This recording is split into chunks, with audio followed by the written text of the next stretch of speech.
Di lamang sa politika nakikita o nararamdaman ang tunay na lingkod bayan.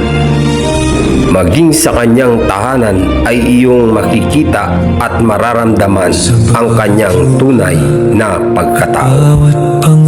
Former Mayor Leonardo Max Roxas, hindi niya itinuring na iba ang kanyang mga kasambahay. Maging sa hapagkainan ay kasabay niyang kumakain, umagahan, tanghalian o hapunan man.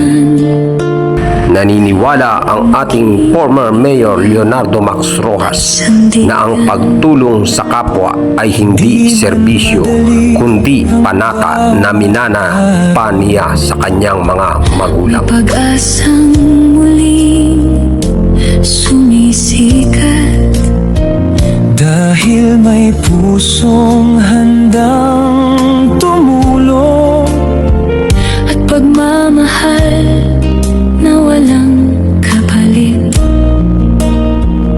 Hindi sapat ang salitang salamat para sa kabutihang inyong